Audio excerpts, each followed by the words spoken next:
Hercule Poirot and Murder by the Mirror. Stage, Chapter 1. The Shattered Reflection. The late autumn sun dipped low over the rolling hills of the English countryside, casting golden streaks across the manicured lawns of Ashwood Manor. Hercule Poirot, impeccably dressed in a tailored suit and his signature Homburg hat, stepped from the chauffeured car, his polished shoes crunching against the gravel drive. His moustache twitched as he surveyed the grand Elizabethan estate, its ivy-clad walls and mullioned windows exuding an air of timeless secrets. Poirot had been summoned to Ashwood by Dr. Émile Laurent, a renowned psychoanalyst whose invitation promised a weekend symposium on the mysteries of the self. The subject intrigued Poirot, for he believed the human mind was a puzzle as intricate as any crime. Inside, the manor buzzed with anticipation. The hall was a spectacle of opulence. Crystal chandeliers gleamed, and a massive antique mirror, its gilded frame carved with cherubs, dominated one wall. Guests mingled, their voices a cacophony of intellectual bravado and veiled barbs. Dr. Laurent, a wiry man with piercing eyes and a silver beard, greeted Poirot warmly. "Monsieur Poirot, your presence honours us. Your little grey cells will find much to ponder this weekend." Poirot inclined his head. "The mind, Dr. Laurent, is a mirror of motives. I am eager to observe." His gaze swept the room, cataloguing the attendees. Lady Beatrice Harrow, an aristocrat with a sharp tongue. Professor Clara Vane, a psychologist whose rivalry with Laurent was whispered about. Simon Drake, a brooding artist sketching the mirror, obsessively. And Evelyn Marsh, a quiet young woman who seemed to shrink from attention. Among them was Rupert Klein, a journalist notorious for his exposés, his sly smile hinting at secrets he held over the others. A final guest, introduced only as Monsieur Duval, lingered in the shadows, his face half hidden by a scarf. The symposium began after dinner, with Dr. Laurent addressing the group before the great mirror. "Tonight, we explore Lacan's mirror. Stage," he declared, "the moment when the self is formed through reflection, yet forever fragmented." He gestured to the mirror, its surface catching the candlelight. This mirror, a relic from a Venetian palazzo, is said to reveal truths, or trap them. The guests exchanged uneasy glances, and Poirot noted Klein's smirk, as if he knew something the others did not. As Laurent spoke, a demonstration was arranged. Each guest was to stand before the mirror and describe what they saw, a psychological exercise meant to probe their sense of identity. Lady Beatrice saw power, Professor Vane saw intellect, and Drake saw chaos. When Klein's turn came, he laughed. "I see a story that'll ruin someone here," he said, his eyes glinting. The room tensed, and Poirot's fingers tapped his watch. Chain, sensing a storm brewing. Evelyn Marsh approached the mirror last, her hands trembling. She stared into the glass, her lips parting as if to speak, when a blood-curdling scream shattered the silence. The guests whirled toward the sound, which came from the darkened corridor beyond. Laurent rushed to investigate, Poirot close behind.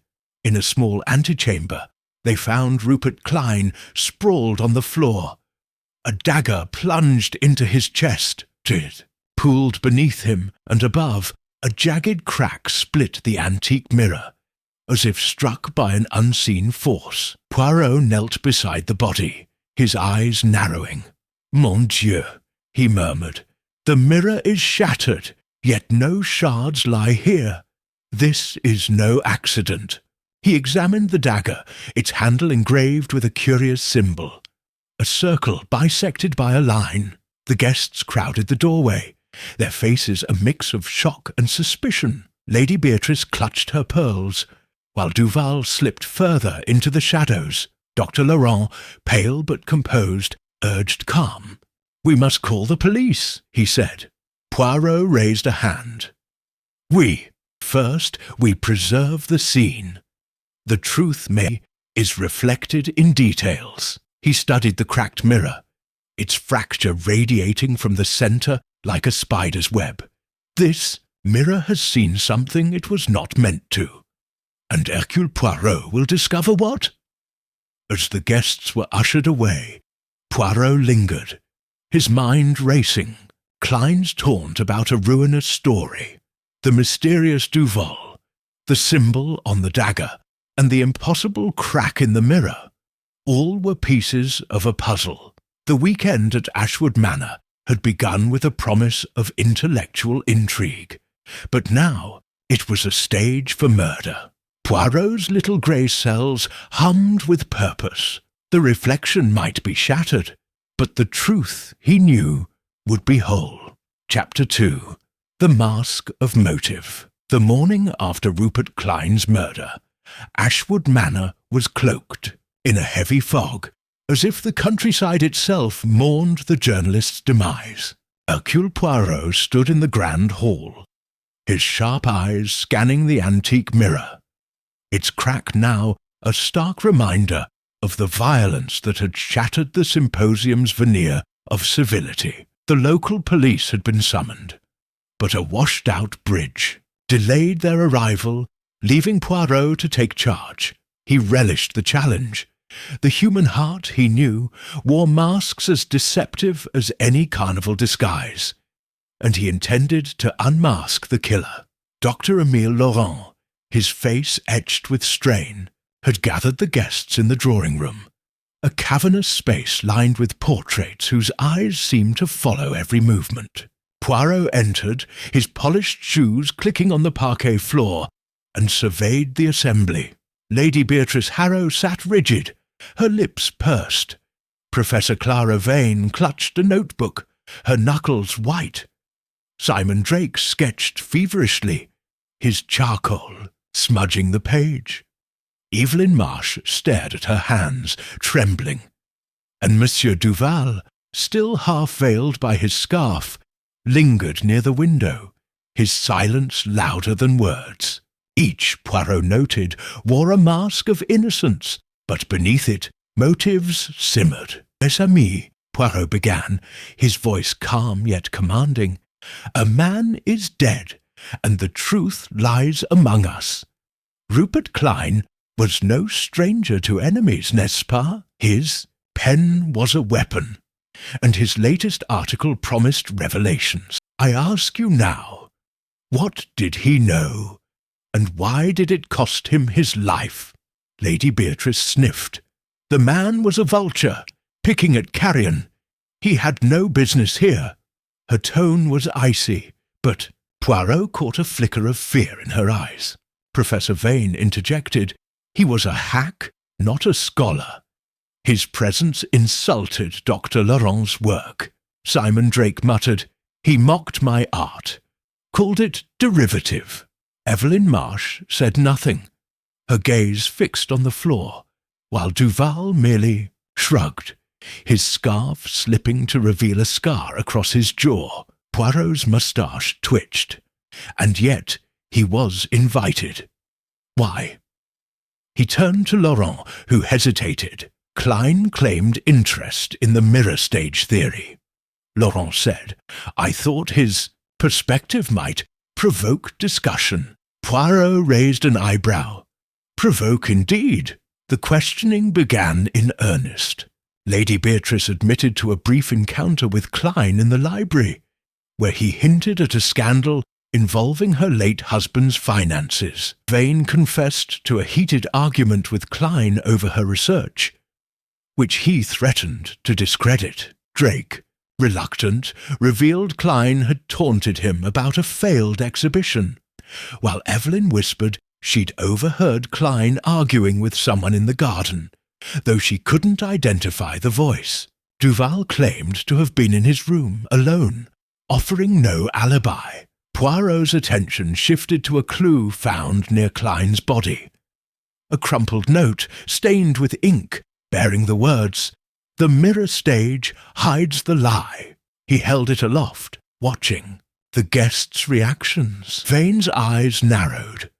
Drake paused his sketching, and Evelyn gasped softly. "This note," Poirot said, "suggests Klein knew a secret tied to Dr. Laurent's work. What lie, I wonder, did he seek to expose?" Laurent bristled. "My work is above reproach. The mirror stage is a theory of identity formation, not a scandal." Poirot nodded, but his mind churned. Lacan's theory, as Laurent had explained, posited that the self was a fragile construct, built through reflection, yet prone to fracture. Was the killer protecting such a fracture? As the interviews continued, Poirot observed the interplay of egos and fears. Lady Beatrice's hauteur masked vulnerability. Vane's intellect concealed jealousy.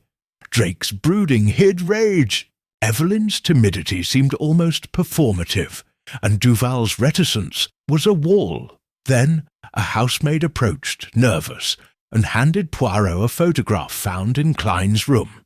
It showed Klein arguing with a figure whose face was blurred, standing before the manor's mirror. The timestamp was hours before the murder. "Mon Dieu," Poirot murmured. "The mirror sees all, but it does not speak." He pocketed the photograph, his little grey cells buzzing. Klein's death was no random act. It was a performance, staged to silence a truth. The note, the dagger's symbol, the cracked mirror, and now this photograph. All were threads in a tapestry of deception. As the fog thickened outside, Poirot resolved to peel away the masks one by one until the killer's face was revealed. Chapter 3. Echoes in the Glass. The fog clung to Ashwood Manor like a shroud, muffling the world beyond its stone walls. Hercule Poirot stood alone in the antechamber where Rupert Klein had met his end, his gloved hands clasped behind his back. The cracked antique mirror loomed before him, its fractured surface distorting his reflection into a mosaic of sharp angles and shadowed eyes. The dagger, the note, and the photograph from Klein's room weighed on his mind. But the mirror itself, Poirot sensed, held the key to the mystery. Its crack was no mere accident. It was a silent witness to murder. He traced the fracture with a finger, noting its precise centre, as if struck with deliberate force. Yet the floor was free of glass shards, a curiosity that nagged at his orderly mind. The mirror breaks, but where is the debris? He mused aloud.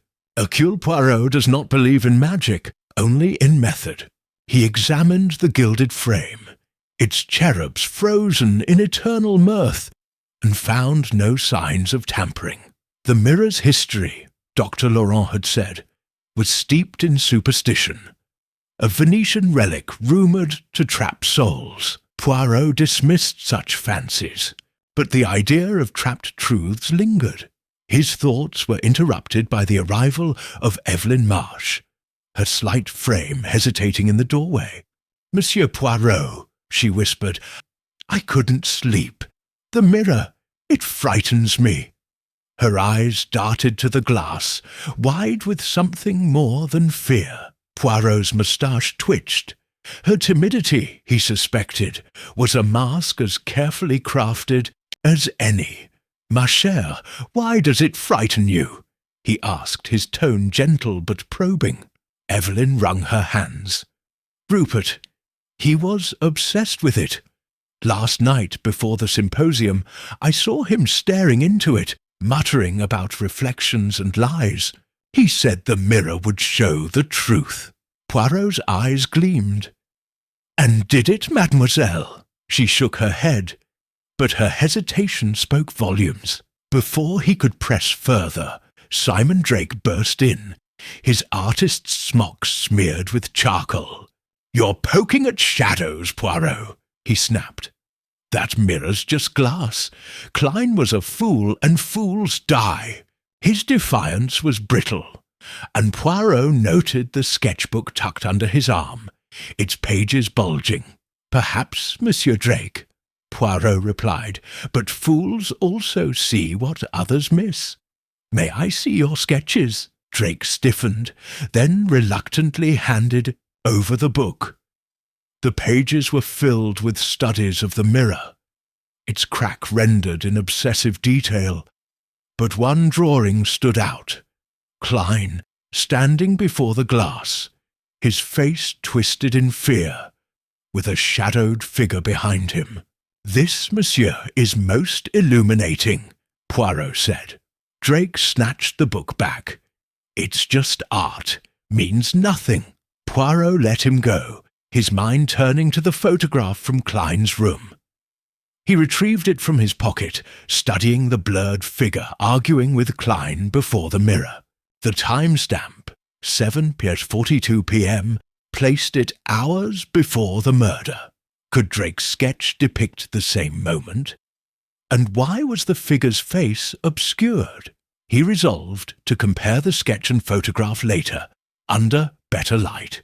His investigation led him to Dr. Laurent's study, where the psychoanalyst was poring over papers. "Monsieur Poirot, have you found anything?" Laurent asked, his voice strained. Poirot gestured to the photograph. "This, doctor, suggests Klein was not alone before his death. And this note, 'The mirror stage hides the lie,' points to your work. What did Klein know of your theories?" Laurent paled. "He was inquisitive. He asked about my experiments on identity, how the mirror stage shapes the self. I thought it was mere curiosity." Poirot's gaze sharpened. "And was it? Or did he uncover something you wished hidden?" Laurent protested, but Poirot pressed on, learning that Klein had requested access to Laurent's private journals, which detailed case studies on fractured identities. As Poirot left the study, he recalled Evelyn's words about Klein's obsession. A memory surfaced. During the symposium, Klein had lingered by the mirror, his fingers brushing its surface as if searching for something. Poirot returned to the antechamber, examining the mirror's base. There, hidden in the frame's filigree, was a faint scratch, barely visible. It formed a symbol, a circle bisected by a line, identical to the dagger's engraving. "Mon Dieu," Poirot murmured. "The mirror echoes the crime. The symbol, the crack, the missing shards, all were clues, resonating like notes in a symphony of deceit." Klein's death was tied to the mirror's secrets, and Poirot suspected the killer had used its mystique to obscure their motive. As he stepped back, the fractured glass caught his reflection, splintering his image. The truth, he knew, was equally fragmented, but Hercule Poirot would piece it together, shard by shard. Chapter 4. The Doppelganger's Dance. The fog that enveloped. Ashwood Manor had thickened by the second evening, curling around the estate like ghostly fingers, amplifying every creak and whisper within its ancient walls. Hercule Poirot sat in the library, a fire crackling in the hearth, his notebook open to a page filled with meticulous diagrams of the cracked mirror, the dagger's symbol, and the blurred figure in Klein's photograph. The air was heavy with suspicion, and the guests confined by the washed-out bridge grew restless, their civility fraying like worn tapestry. Poirot's little grey cells buzzed, for the murder of Rupert Klein was no simple act of vengeance. It was a performance, choreographed with precision, and the stage was set for a new act. The day had been fraught with unease, but a startling claim at dinner sent ripples through the manor.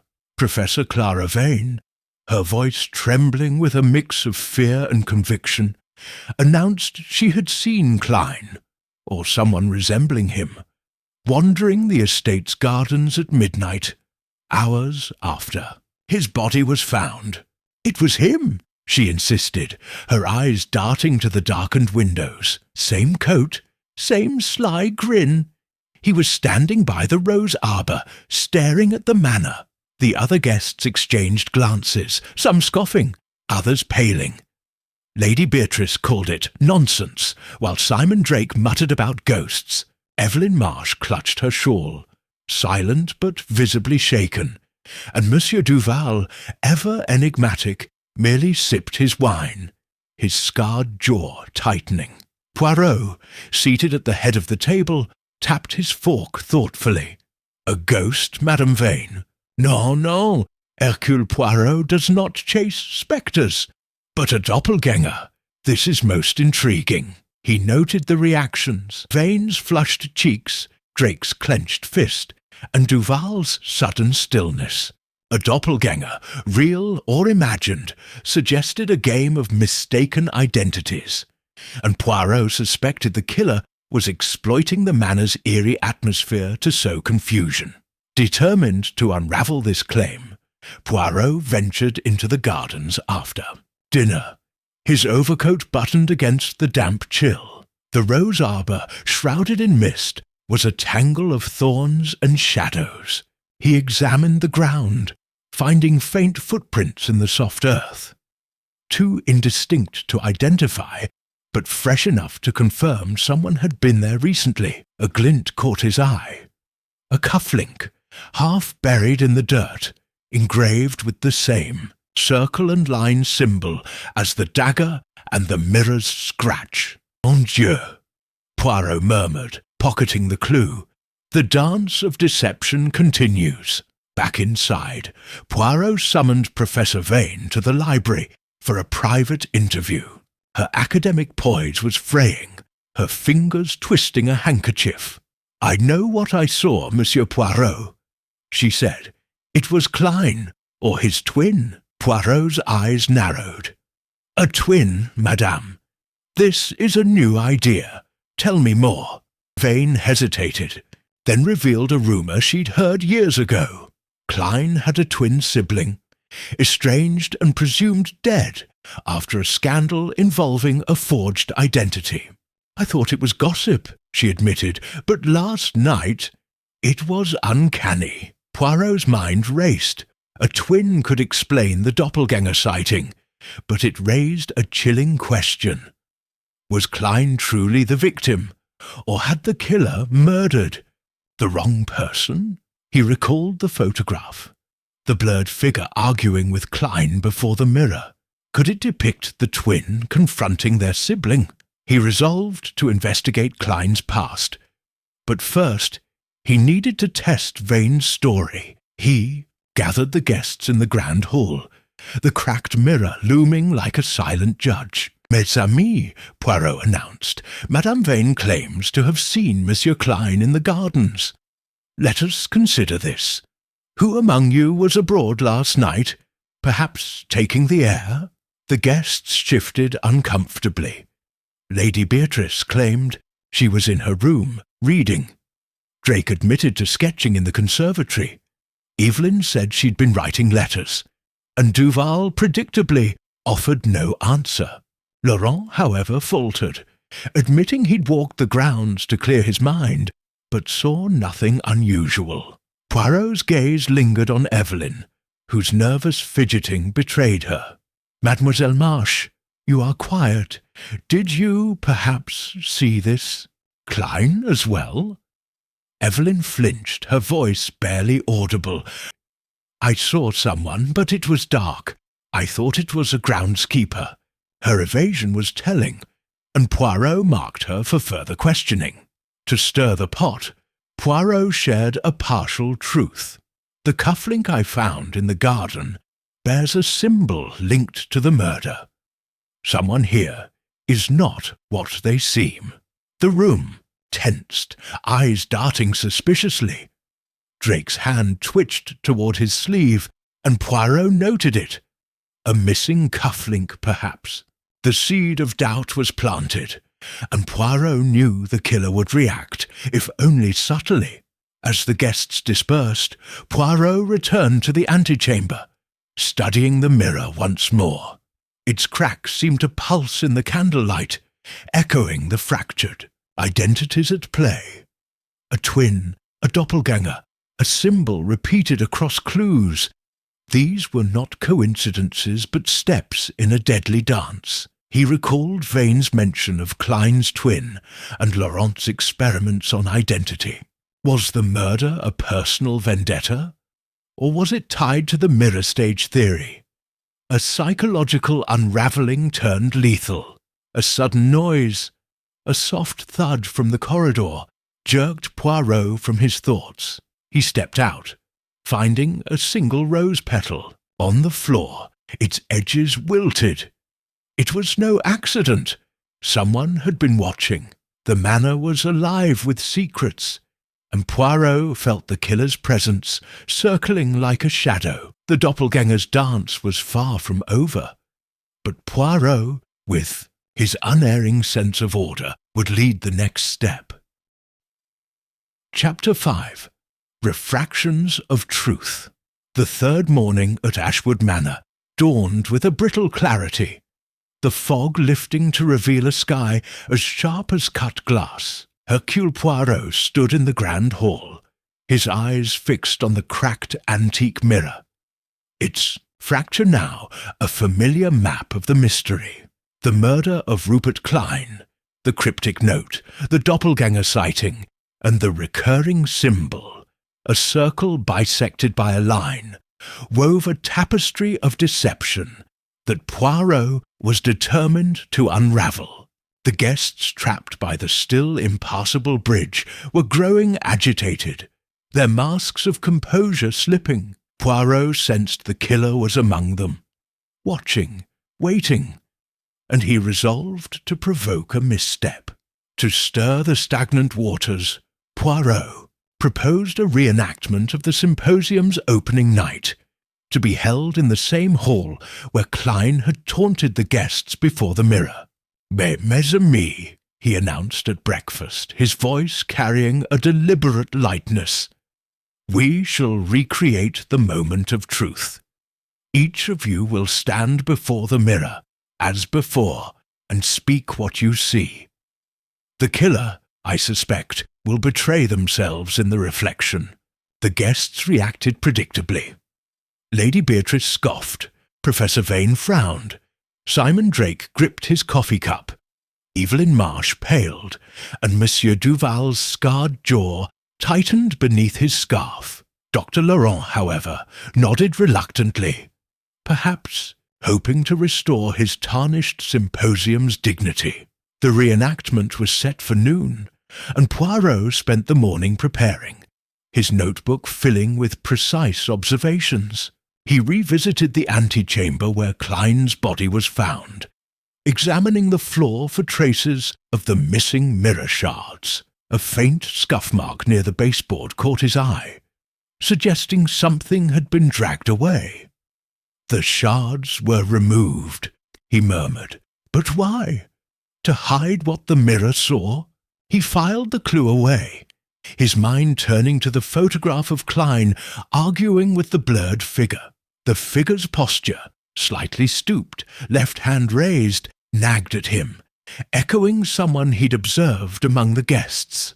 At noon, the hall was arranged as it had been on the first night. Candles flickered, casting shadows across the mirror's cracked surface, and chairs formed a semicircle.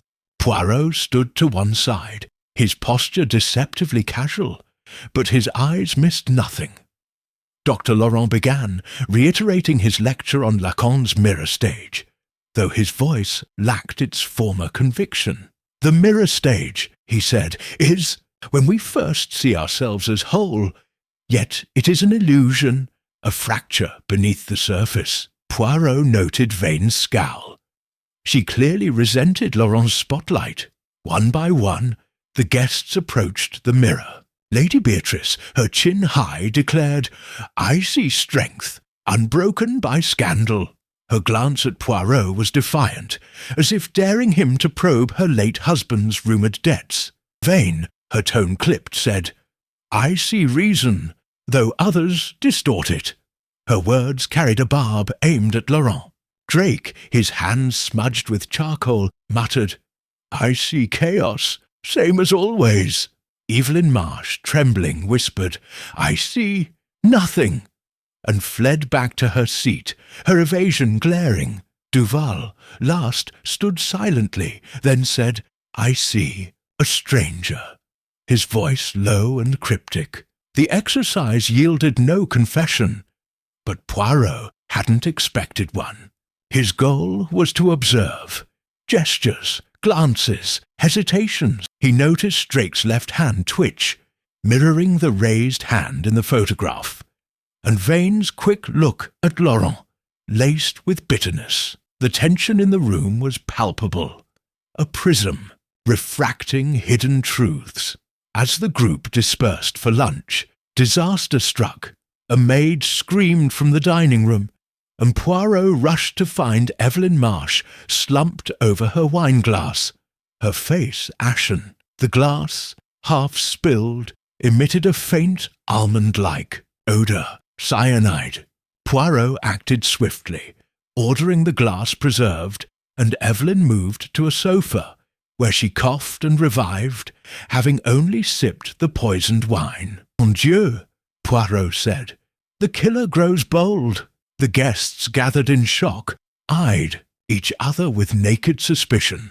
Poirot seized the moment. "This was no accident," he declared, holding the glass aloft. "Someone here meant to silence Mademoiselle Marsh, just as they silenced Monsieur Klein. The mirror stage, it seems, hides more than lies. It hides a murderer." Evelyn, still dazed, stammered, I don't know why. I saw nothing." But her eyes flickered to the mirror, and Poirot knew she was withholding something. He questioned her privately in the library, his tone gentle but insistent.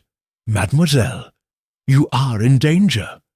What did you see in the garden, or by the mirror, that makes you a target?" Evelyn's lips quivered. "I saw a shadow behind Rupert before he died. It moved so fast it wasn't real." Her words echoed Vane's doppelganger claim, but Poirot pressed further, coaxing a detail. The shadow wore a scarf, like Duval's. Suspicion now swirled around Duval, whose reticence and scarred face made him an easy target. Yet Poirot cautioned himself against the obvious. The poison, the missing shards, the symbol, the photograph, all pointed to a mind that manipulated perceptions, bending truth like light through a prism. He recalled Laurent's lecture. The mirror stage was about illusion, a false self. Was the killer crafting such an illusion, using the doppelganger and the mirror's mystique to obscure their identity? As evening fell, Poirot stood before the eye mirror once more, its crack refracting his reflection into a dozen fragmented selves. The truth, he knew, was similarly splintered, but each clue, the cufflink, the note, the scuff mark, was a ray of light. The killer had tried to silence Evelyn, but in doing so, they had revealed their fear. Hercule Poirot, with his unyielding logic, would follow those rays to their source, no matter how cleverly they were bent. Chapter 6. The Frame of Guilt. The atmosphere at Ashwood Manor had grown as taut as a violin string, each guest vibrating with suspicion and fear. Hercule Poirot, standing in the grand hall, felt the weight of the unsolved murder of Rupert Klein and the near-fatal poisoning of Evelyn Marsh. The cracked antique mirror, its fractured jagged scar, seemed to mock his progress, reflecting only fragments of the truth. The local police were still delayed by the flooded bridge, leaving Poirot as the sole guardian of justice. His little grey cells hummed, piecing together the clues. the dagger's symbol, the doppelganger sighting, the poisoned wine, and the blurred photograph. But a new lead had emerged, one that pointed to an unlikely suspect, the estate's caretaker, Amos Reed. Reed, a grizzled man with weathered hands and a limp, had been seen polishing the mirror hours before Klein's death, a fact whispered by a nervous maid. His criminal past, a conviction for theft decades ago, made him an easy target for the guests' growing paranoia. Lady Beatrice, her voice dripping with disdain, had remarked at breakfast, "That man has the look of guilt, skulking about, avoiding questions." Simon Drake nodded, his charcoal-stained fingers tapping restlessly, while Professor Vane suggested Reed might have resented Klein's prying. Only Evelyn Marsh, still shaken from her brush with poison, remained silent, her eyes darting to Monsieur Duval, whose scarf and silence continued to unsettle her. Poirot, however, was wary of convenient scapegoats. "The obvious, mes amis, is often a distraction," he said, his moustache twitching as he sipped his tisane. "Monsieur Reed will be questioned, but Hercule Poirot seeks the truth, not the easy answer." He arranged to interview Reed in the manor's scullery, a dim room smelling of polish and damp stone. Reed stood by a workbench, his posture defensive, his eyes wary beneath a shock of grey hair. "Monsieur Reed," Poirot began, his tone measured, "you were seen with the mirror before the murder. What were you doing, and what did you see?" Reed shifted, his limp more pronounced. "Just my job, sir, polishing the frame, like Dr. Laurent asked. That mirror's a fussy old thing. Dust settles in the carvings. I saw nothing odd, and I was in my cottage by 9. His alibi was thin, unsupported by witnesses, but Poirot noted his hands, calloused steady, not the hands of a man who'd wielded a dagger in panic. Poirot's questions turned to Klein. "Did the journalist speak to you?" He was, shall we say, curious about secrets. Reed's jaw tightened. "He asked about the mirror's history, said it was cursed. I told him it was nonsense. He laughed, called me a simpleton." The bitterness in Reed's voice was palpable, but Poirot sensed no murderous rage, only wounded pride. Leaving the scullery, Poirot returned to the antechamber, his attention drawn once more to the mirror's ornate frame. The cherubs, frozen in their gilded dance, seemed to guard a secret. He ran his fingers along the carvings, recalling the faint scratch he'd found earlier. A circle bisected by a line, matching the dagger and cufflink. Pressing gently, he felt a slight give, and with a soft click, a hidden compartment sprang open. Inside was a folded letter, its paper yellowed, sealed with a wax emblem bearing the same symbol. "Mon Dieu!" Poirot whispered, unfolding the letter.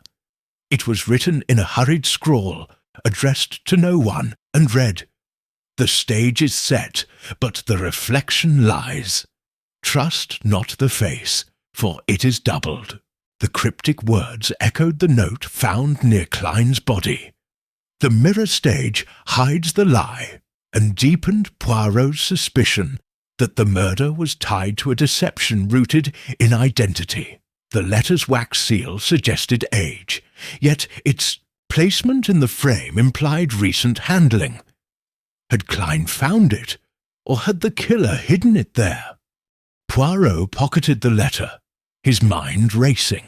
Reed's access to the mirror made him a plausible suspect, but the letter's sophistication pointed to a more cunning mind. He summoned Dr. Laurent to the library, where the psychoanalyst's silver beard gleamed in the firelight. "Doctor," Poirot said, "this mirror is more than a relic. It conceals secrets.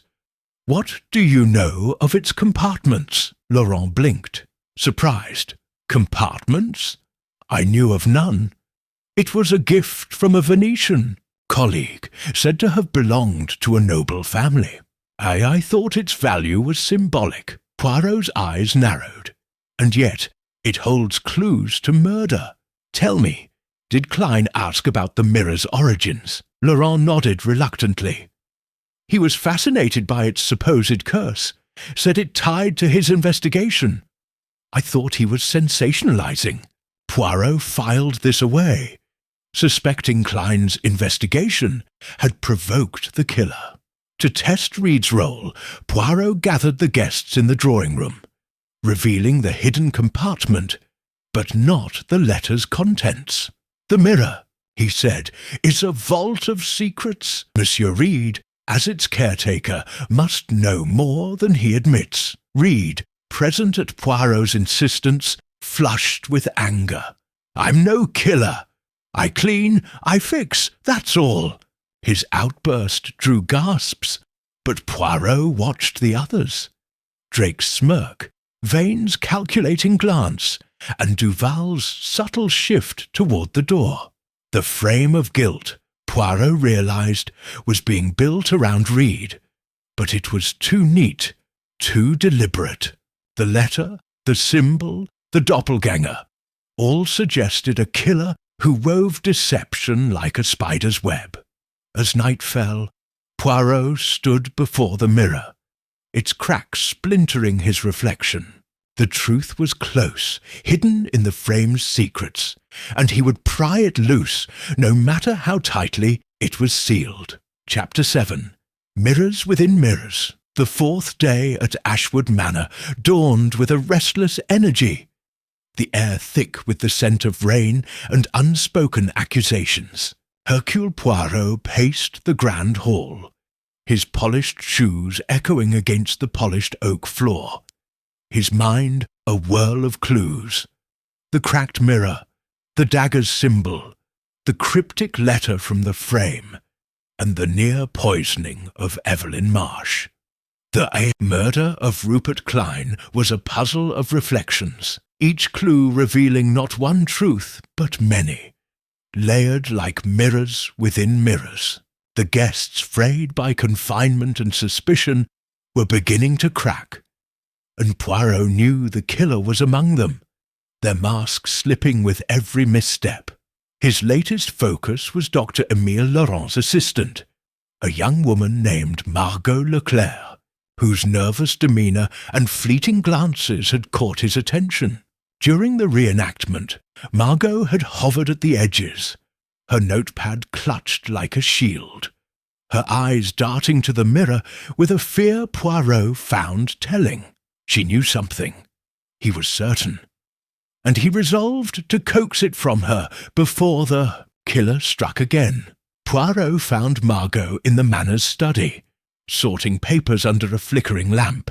Her dark hair was pinned tightly, but stray strands betrayed her agitation. Mademoiselle Leclerc, he began, his voice soft yet insistent. You are Dr. Laurent's shadow, no? You see much, yet say little. Tell me, what did you see the night Monsieur Klein died? Margot's pen froze, her knuckles whitening. I was organizing notes, Monsieur Poirot. I didn't see anything. Poirot's moustache twitched. Come, mademoiselle, your eyes betray you. You fear the mirror, or what it reflects. Speak, and Hercule Poirot will protect you. Her lips trembled, and after a long pause, she whispered, The symposium. It wasn't just a lecture. Dr. Laurent was conducting an experiment, something about memory and identity. Rupert knew. He confronted Dr. Laurent that night in the study. I overheard them. Poirot leaned forward, his gaze piercing. And what did they say? Margot swallowed. Rupert accused Dr. Laurent of unethical practices, said he was manipulating subjects' memories to prove his mirror stage theories. He threatened to expose it in his next article. Dr. Laurent was furious, told him to leave. I didn't think it would lead to murder. This revelation cast a new light on Klein's death. Poirot recalled the note. The mirror stage hides the lie.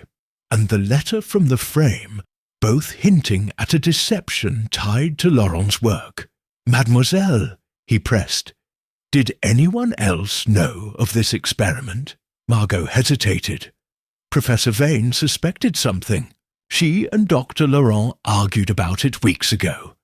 And I think Evelyn overheard too. She was in the study once when I was filing papers. Poirot's mind raced.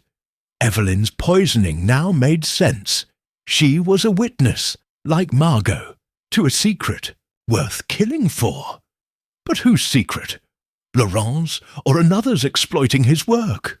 He thanked Margot, urging her to stay vigilant, and turned his attention to the mirror itself, suspecting it held more than one hidden compartment. In the antechamber, Poirot examined the mirror's frame again, his fingers probing the gilded cherubs. The compartment he'd found had been cleverly concealed, but the mirror's size and age suggested more secrets. He tapped along the lower edge, listening for hollow sounds, and discovered a second panel, smaller and stiffer. With careful pressure, it opened, revealing a slim journal bound in leather.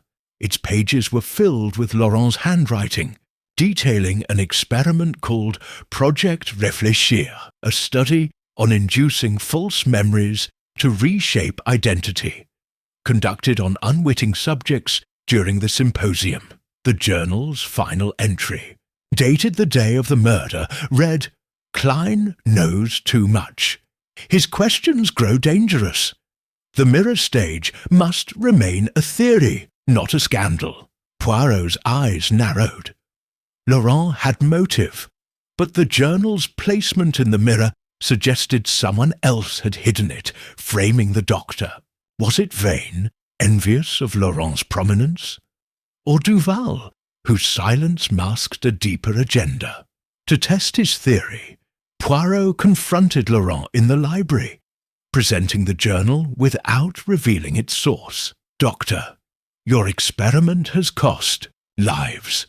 Klein threatened to expose it, and now Mademoiselle Marche nearly died. Speak, or the truth will speak for you." Laurent's face crumpled. "It was research, Monsieur Poirot, not malice. I studied how reflections shape memory, but I never harmed anyone. Klein misunderstood, saw conspiracy where there was only science." Poirot watched him closely, noting the sweat on his brow. Laurent was desperate, but was he a killer?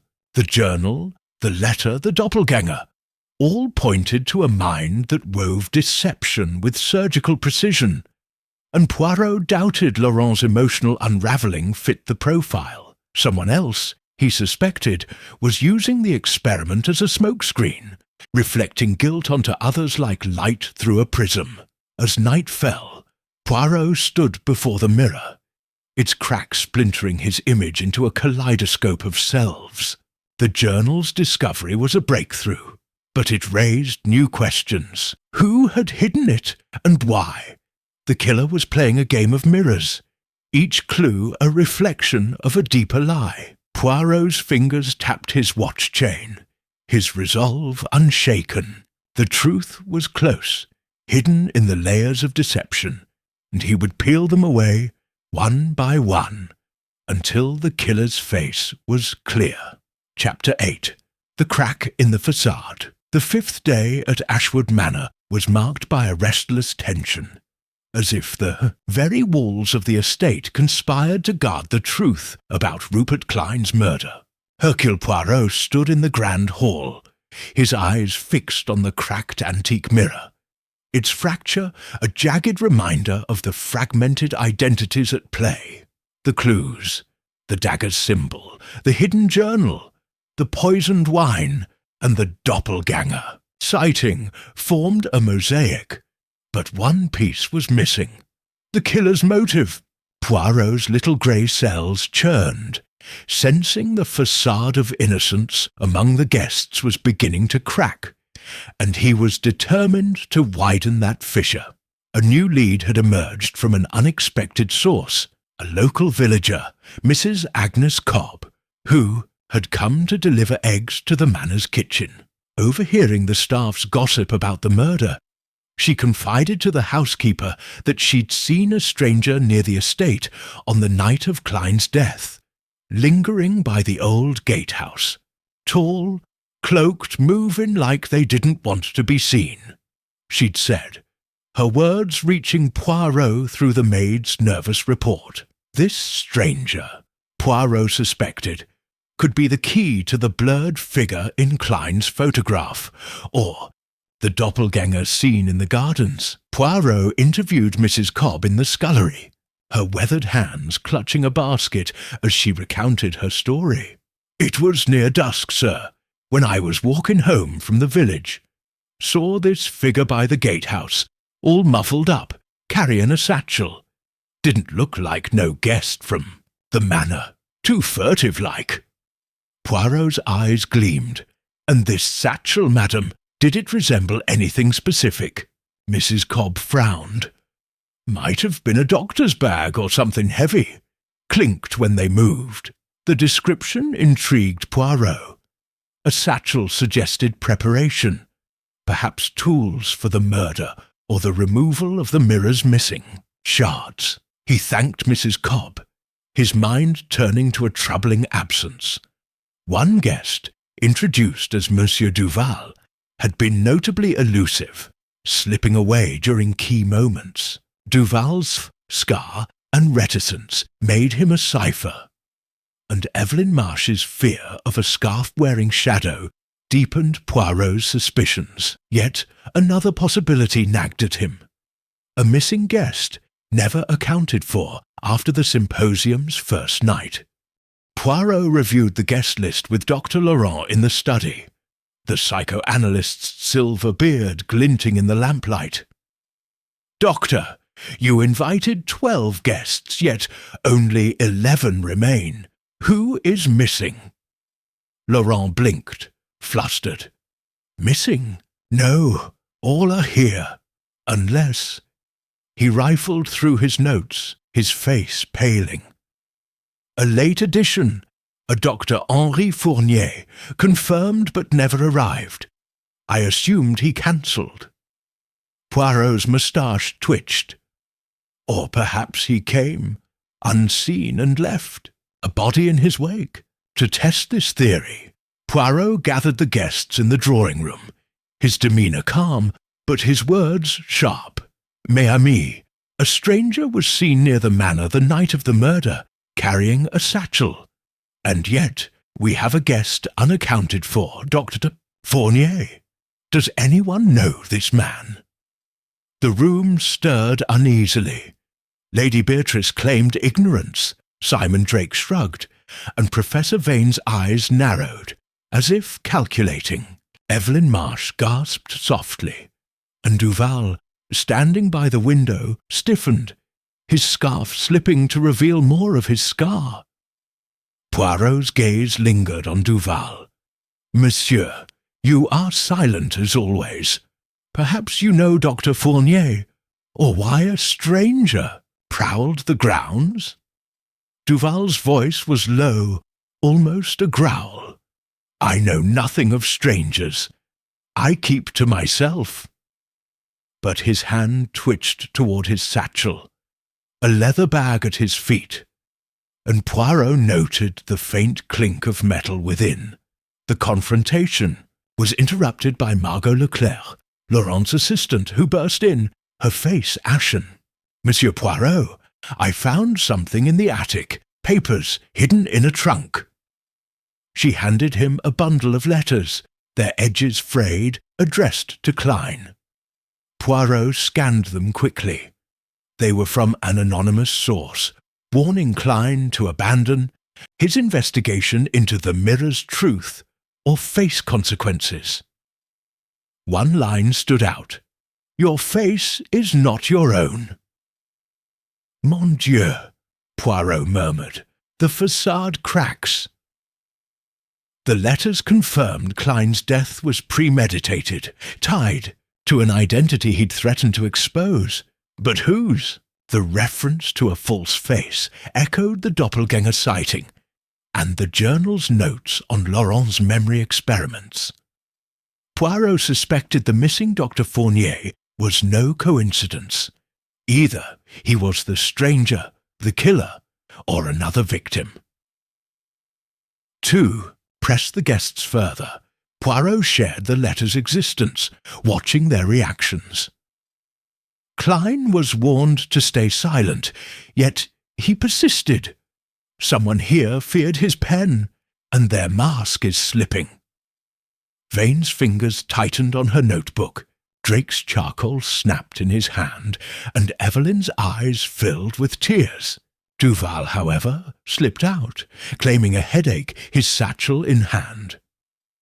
Poirot followed discreetly, observing Duval pause in the corridor, his fingers brushing a small mirror on the wall. The gesture was fleeting but deliberate, as if checking his reflection, or ensuring it was his own. The crack in the facade was widening, revealing a truth Poirot could almost grasp.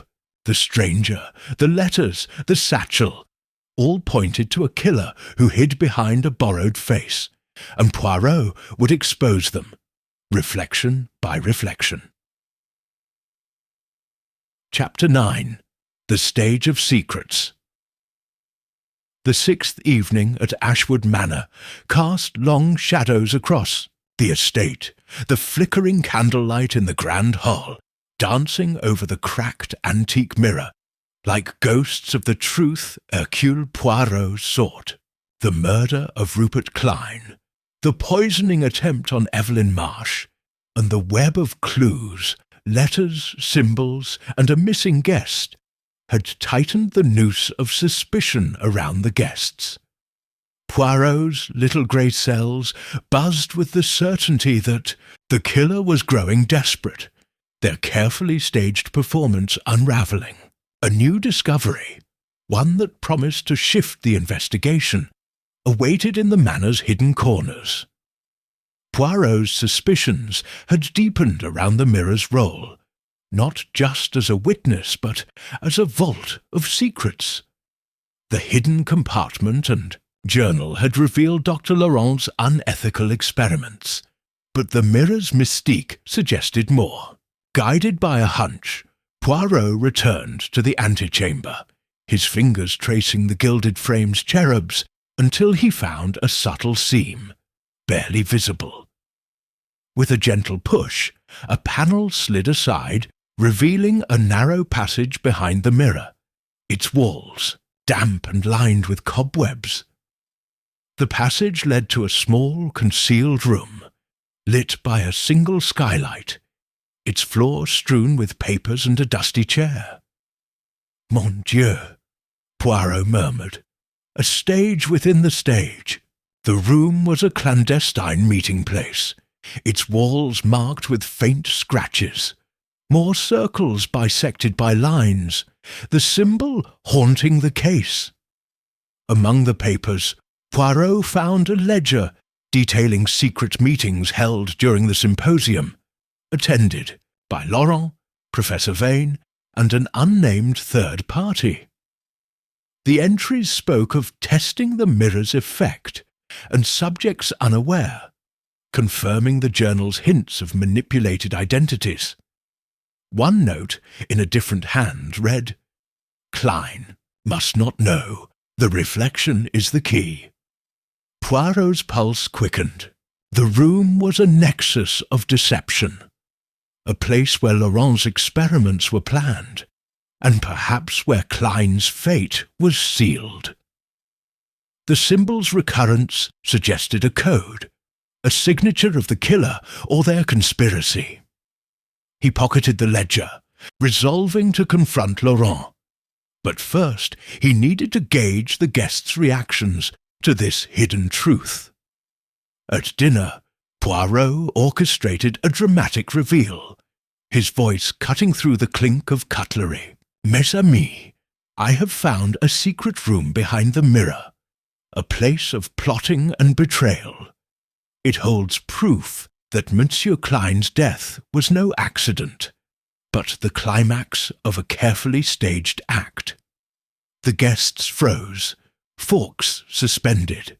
Lady Beatrice's eyes widened, Simon Drake's charcoal-stained fingers twitched, and Evelyn Marsh clutched her napkin. Professor Vane's face was a mask of control, but her knuckles whitened. Monsieur Duval, his scarf slipping to reveal more of his scar, stared at Poirot with an intensity that bordered on menace. Dr. Laurent, seated at the head, sputtered, "A room? Impossible! I know nothing of this!" But his protest rang hollow, and Poirot pressed forward. "The ledger speaks of experiments, Doctor, and meetings with others here. Who joined you? And why did Klein die to protect your secrets?" Laurent's silver beard trembled, but before he could respond, Vane interjected, her voice sharp. "If there was an experiment, it was Laurent's folly, not mine. I warned him his theories were reckless." The accusation sparked a heated exchange, Vane and Laurent trading barbs about academic ethics and ambition. Poirot watched, noting Margot Leclerc's nervous glance at Evelyn, who seemed on the verge of tears. Duval, however, remained silent, his satchel at his feet, its faint clink echoing Mrs. Cobb's description of the stranger's bag. The dinner dissolved into chaos, with Lady Beatrice storming out, declaring, "This is a madhouse." Poirot seized the moment to pull Evelyn aside, sensing her fear was a key to the room's secrets. In the quiet of the library, he spoke gently. "Mademoiselle, you know something of the mirror's truth. The shadow you saw, the poison in your wine. Someone fears what you witnessed. Speak, and Hercule Poirot will shield you." Evelyn's eyes brimmed with tears. I followed Rupert that night to the antechamber. He was searching the mirror, muttering about a hidden door.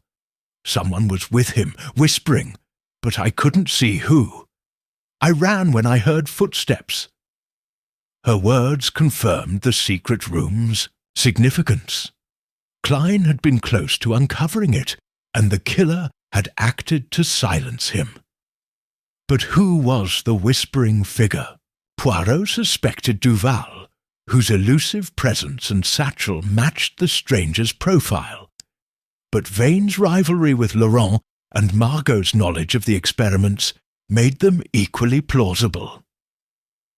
As the evening deepened, Poirot returned to the hidden room, the ledger's words echoing in his mind. "The reflection is the key." He examined the chair, finding a single hair, long, dark, like Margot's. Had she been part of the meetings, or was she another victim of the killer's staging? The room, like the mirror, reflected layers of deceit, each truth hiding another. The killer was targeting those who knew too much. Klein, Evelyn, perhaps Margot, and Poirot knew the next act was imminent.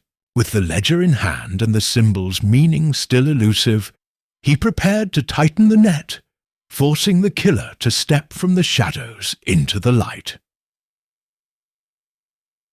Chapter 10. Reflected Revenge. The seventh day at Ashwood Manor dawned with a storm brewing, dark clouds rolling over the countryside as if mirroring the turmoil within the estate's walls. Hercule Poirot stood in the hidden room behind the antique mirror, the ledger's cryptic entries and the recurring symbol, a circle bisected by a line, burning in his mind. The murder of Rupert Klein, the attempt on Evelyn Marsh's life, and the secret experiments of Dr. Laurent formed a pattern, but the motive remained elusive. Poirot's little grey cells churned, sensing the killer's desperation mounting as their carefully constructed facade began to crumble. A new clue, delicate yet damning, promised to illuminate the path to the truth. During his morning inspection of the antechamber, Poirot had discovered a mirrored locket, tucked beneath a loose floorboard near the mirror's base. Its surface was etched with the familiar symbol, and inside was a faded photograph of a young woman, her face strikingly similar to Klein's, with an engraved initial. E. The locket, Poirot suspected, was a personal relic, dropped by accident or planted to mislead. Its connection to Klein suggested a vendetta rooted in his past, and the initial hinted at a link to Evelyn Marsh, or someone posing as her. Poirot's investigation led him to Klein's articles, stored in the Manor's library. A search through the journalist's published works revealed a piece from 5 years prior, exposing a failed psychological study at a London institute. The study, led by a Dr. Elise Moreau, had manipulated patients' memories, leading to a patient's suicide and a scandal that ruined Moreau's career. Klein's article had been merciless, naming Moreau and her assistant, a young man whose description matched a younger Klein. The article hinted at a personal betrayal, suggesting Klein had been complicit before turning whistleblower. Poirot's eyes gleamed. "Mon Dieu, the reflection of revenge," he murmured. The locket's E could be Elise, and the murder a reckoning for Klein's betrayal. Armed with this motive, Poirot gathered the guests in the drawing-room, the storm outside rattling the windows. "Mes amis," he began, holding the locket aloft. "This was found near the mirror, a token of vengeance. Rupert Klein destroyed lives with his pen, and someone here sought justice for a past wrong. The symbol on this locket ties it to the murder, and the initial E points to a name, perhaps Elise Moreau, a victim of Klein's exposé." The guests stirred, their faces a gallery of shock and suspicion. Evelyn Marsh gasped, her hands trembling while Professor Vane's eyes narrowed as if calculating. Monsieur Duval's scarf slipped, revealing more of his scar, and Simon Drake's charcoal pencil snapped in his grip. Dr. Laurent, his silver beard quivering, protested. "This is speculation, Monsieur Poirot. My experiments have no connection to such a woman." But Poirot's gaze shifted to Evelyn, whose reaction was too visceral to ignore. "Mademoiselle Marsh, you know this locket, non? Or the name Elise?" Evelyn's voice was barely a whisper. I don't know her, but Rupert mentioned an Elise once, said she hated him. I thought it was just a story." Her evasion was unconvincing, and Poirot marked her for further questioning. The tension escalated when Margot Leclerc, Laurent's assistant, interrupted, her face pale. "Monsieur Poirot, I found something in Dr. Laurent's desk, a letter from Elise Moreau, dated last month." She handed him a crumpled page, its tone bitter. "Your symposium is a mockery, Laurent. Klein will pay for what he did to me, and your mirror will shatter with him." The letter's signature bore the same symbol, linking it to the locket, dagger, and mirror. Poirot's pulse quickened. Elise Moreau, or someone claiming her name, was the architect of Klein's death, using the symposium as a stage for revenge.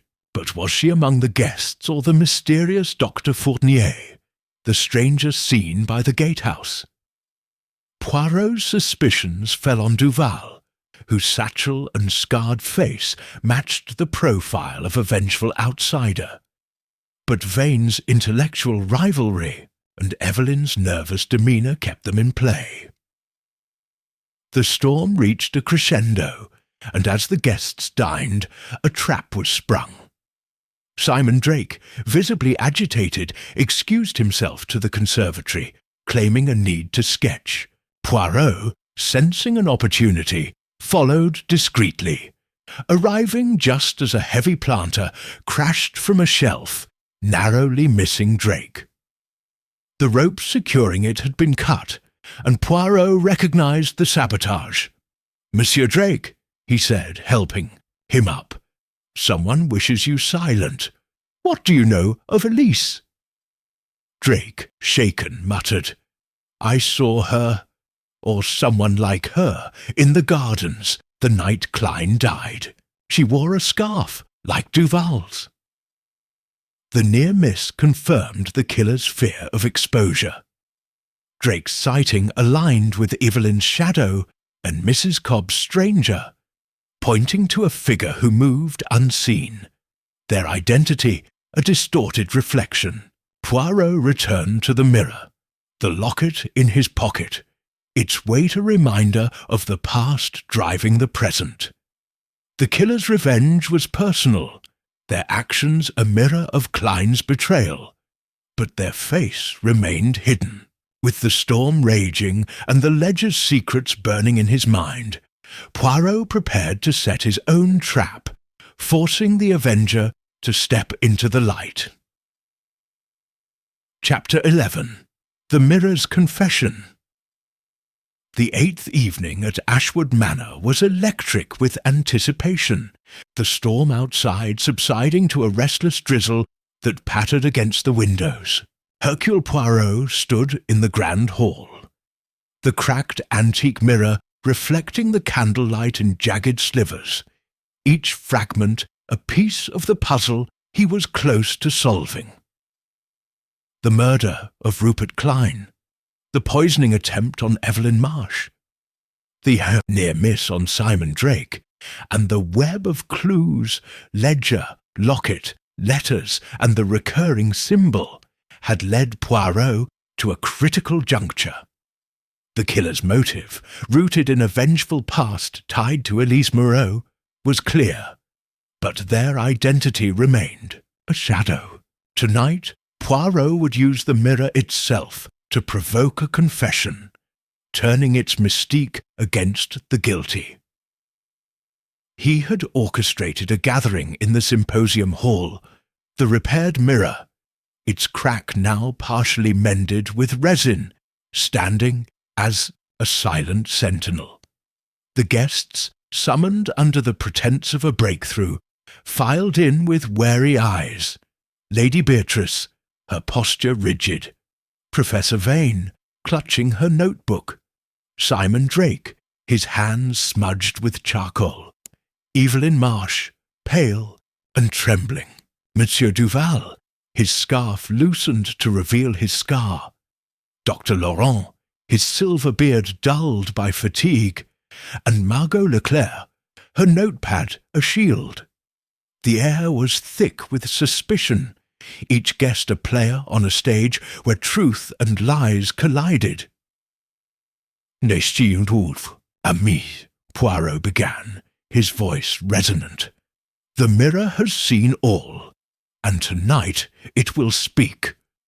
Rupert Klein died because he uncovered a truth someone wished buried, a truth of betrayal, experiments and revenge. The locket, the ledger, the letters all point to a past wrong, and the killer is among us, their reflection distorted but not invisible." He paced before the mirror, his reflection splintered yet whole, a metaphor for his method. "Let us face the mirror together and see who flinches." Poirot started with Laurent, whose experiments had sparked the tragedy. "Doctor, your project. Réfléchir manipulated identities, and Klein threatened to expose it. Did you silence him?" Laurent's face reddened. "I am no murderer. My work was science, not scandal." But his trembling hands betrayed fear, and Poirot moved on, probing Vane's rivalry. "Madame, you resented Laurent's prominence. Did you use Klein's death to ruin him?" Vane's eyes flashed. I'd ruin him with words, not daggers. Drake next shifted uneasily as Poirot referenced the planter incident. Monsieur, you saw a figure in the gardens, like Elise Moreau. Why keep silent? Drake muttered, I thought it was a dream. Or a trick. Evelyn, tearful, admitted to seeing a shadow, but claimed ignorance of its identity. Poirot's gaze lingered on Duval, whose satchel and scarf matched the stranger's profile. Monsieur, your silence is a mask. Are you Elise's avenger, or another player in this game? Duval's scar twitched, but he said only, I hide nothing that matters. The turning point came when Poirot produced the locket, its E glinting in the candlelight. This belongs to the killer's heart, a relic of Elise Moreau, whose life Klein destroyed. Who among you knows her true face? Evelyn gasped, her hand flying to her throat, and Margot dropped her notepad, its pages spilling. Poirot seized the moment, turning to Evelyn. Mademoiselle, your fear is a confession. You recognize the locket, no? Speak, or the mirror will speak for you. Evelyn broke, her voice a sob. I knew Elise. She was my cousin, ruined by Klein's article. She wrote to me, furious, saying she'd make him pay. I didn't think she'd kill him. I saw her in the gardens wearing a scarf, but I was too scared to tell. The room froze, the guests staring at Evelyn, whose confession was a crack in the killer's armour. Poirot pressed gently. And where is Elise now, mademoiselle? Evelyn shook her head. I don't know. She vanished after that night. Poirot's eyes flicked to Duval, whose hand had strayed to his satchel. Monsieur, a scarf, a satchel, a stranger by the gatehouse. Your silence is no longer enough. Are you Elise Moreau, disguised as a man? Duval's face darkened, and he stood, his voice low. I am not Elise, but I knew her. She hired me to watch Klein, to frighten him. I didn't kill him. His admission, partial and calculated, was a half-truth, and Poirot knew the full story lay just beyond reach. The mirror's confession had exposed Evelyn's connection and Duval's role, but the killer's face remained obscured. Poirot stepped closer to the mirror, his reflection a mosaic of determination. The truth is near, he said, and the killer knows it. They cannot hide forever. As the guests dispersed, Poirot noted Margot's trembling hands, Vane's calculating stare, and Duval's hasty exit. The locket, the ledger, the secret room, all were reflections of a deeper truth, and Poirot was poised to shatter the final illusion, forcing the killer to face their own reflection. Chapter 12. The Final Image.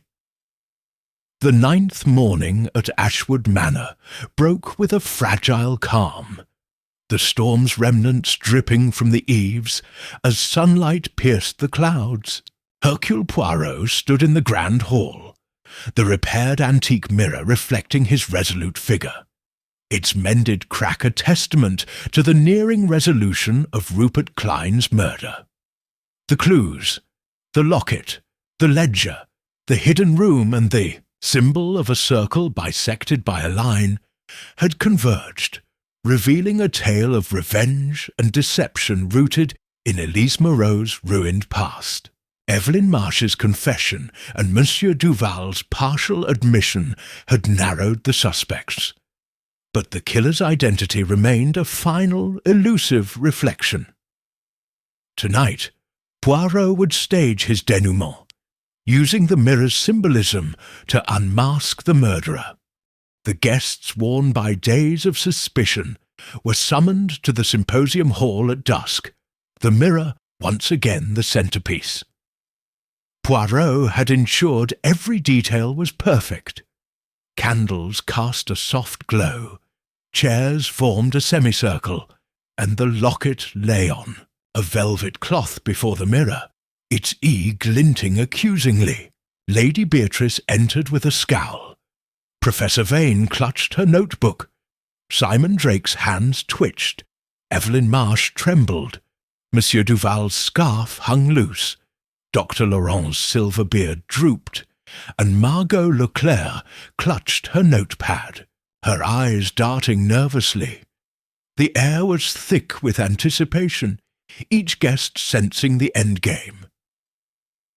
"Mes amis," Poirot began, his voice a velvet blade, "the mirror has shown us fragments of truth, but now it will reveal the whole. Rupert Clyne died because he betrayed Elise Moreau, exposing her failed study and driving her to ruin. Someone here, driven by vengeance, staged his murder, using the mirror stage as both motive and mask. Let us reconstruct the night of the crime, step by step, and see whose reflection betrays them." Poirot paced, his narrative weaving the clues into a tapestry. Clyne, a journalist with a past, came to Ashwood to expose Dr. Laurent's experiments, unaware they echoed the scandal he'd caused Elise. He found the hidden room, the ledger, and perhaps the locket, piecing together a story that threatened someone's carefully crafted identity. That night, he stood before the mirror, searching its frame, when the killer struck, plunging a dagger marked with their symbol, a circle bisected by a line, a sign of duality, of a self divided. He turned to the guests, his eyes piercing. But who was this killer? Elise Moreau, vanished yet present? Or another, wearing her vengeance like a cloak? Poirot recounted the doppelganger sightings, the poisoned wine, the planter's fall, and the letters warning Clyne. Each act was a reflection, distorting the truth. The killer removed the mirror's shards to hide what it saw, planted the locket to mislead, and targeted Evelyn and Drake to silence witnesses. Poirot paused before Evelyn. "Mademoiselle, you knew Elise, your cousin, and saw her in the gardens, but you hid her presence, fearing her wrath." Evelyn sobbed, nodding. He moved to Duval. "Monsieur, you admitted to being Elise's agent, watching Clyne, but your satchel held tools, perhaps to break the mirror or worse." Duval's scar twitched, but he remained silent. Then Poirot's gaze settled on Margot Leclerc, whose nervous fidgeting had grown pronounced. "Mademoiselle Leclerc, you knew of Laurent's experiments, overheard Clyne's threats, and found letters to incriminate others. But your fear is not of discovery. It is of being seen." Margot's notepad slipped, and Poirot pounced, retrieving a page that had fallen, a sketch of the mirror's symbol, drawn obsessively. "Mon Dieu," Poirot said, holding it aloft. "The final image is clear. Margot Leclerc, you are Elise Moreau.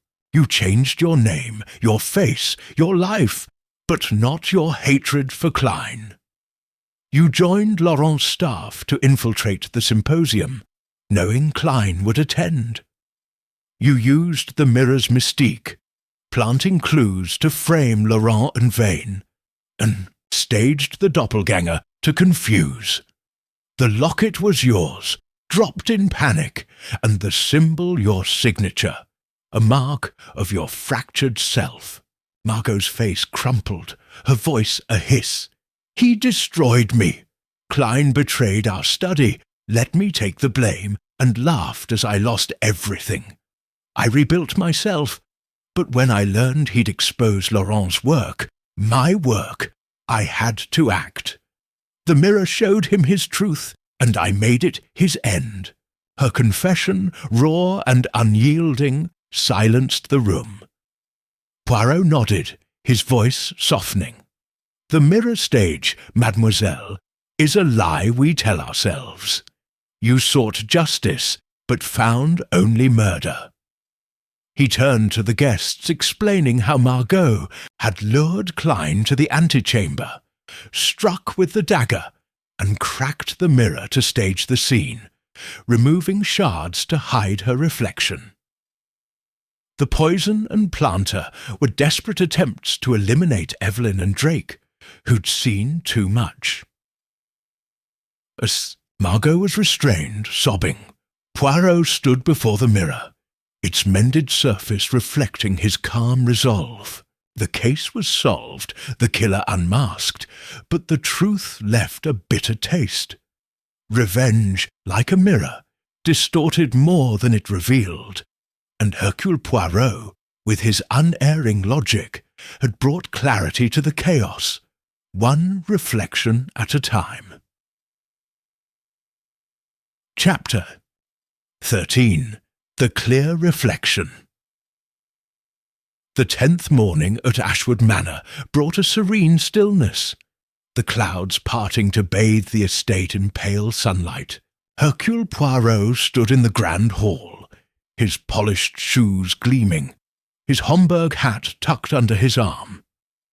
The antique mirror, its crack now fully mended, reflected a room restored to order, though the echoes of Rupert Klein's murder lingered in the air.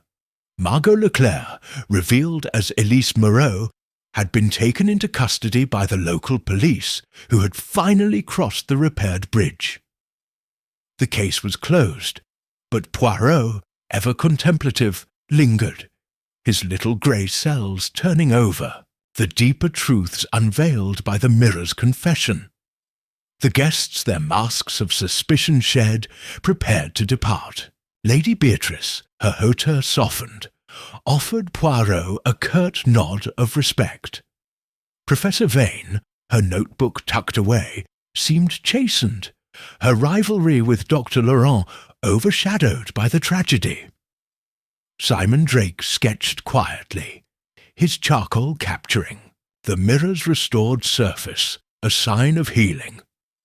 Evelyn Marsh, still shaken, thanked Poirot for saving her life, her eyes free of fear. Monsieur Duval, his scarf abandoned, revealed himself as a private investigator hired by Elise's family, his silence a professional shield.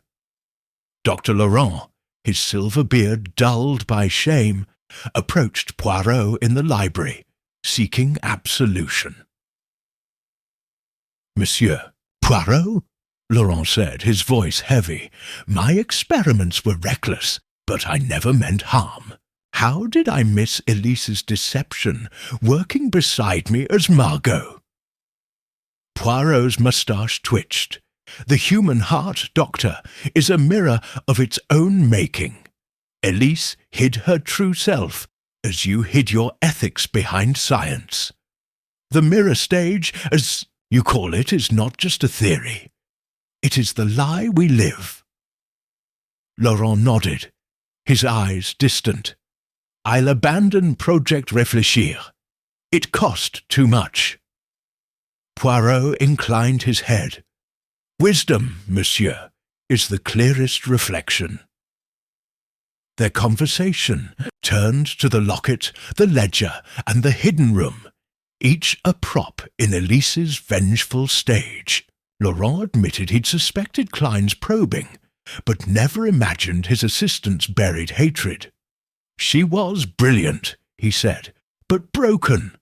The mirror showed her only pain." Poirot's thoughts drifted to the symbol, a circle bisected by a line that had marked the dagger, locket, and mirror. It was Elise's signature, a nod to her fractured identity, split by Klein's betrayal. Her plan had been meticulous, infiltrating the symposium, planting clues to frame Laurent and Vane, staging the doppelganger to confuse, and using the mirror's mystique to mask her crime. Yet her desperation, poisoning Evelyn, targeting Drake, had been her undoing, leaving cracks for Poirot to exploit. As he prepared to leave, Poirot stood before the mirror one last time, its surface now whole, reflecting his impeccable figure with clarity. He saw not just himself, but the human tendency to hide behind facades, to see only what the mirror permits. Elise had sought justice, but her reflection was vengeance, distorted by pain. Klein, too, had lived a lie, betraying those he claimed to expose. The mirror, Poirot mused, was neutral. It showed truth only to those willing to see it. Outside, the manor's lawn sparkled with dew, and Poirot's car awaited. He tipped his hat to the housekeeper, who whispered, "You've brought peace, sir." Poirot smiled faintly. "Peace, madame, is order restored, but the heart, it remains a mystery." As the car rolled down the gravel drive, Poirot gazed at the receding manor, its windows glinting like smaller mirrors. The case of Ashwood Manor was closed, but its lessons of identity, deception, and the fragile self would linger in his mind, clear as the reflection he left behind.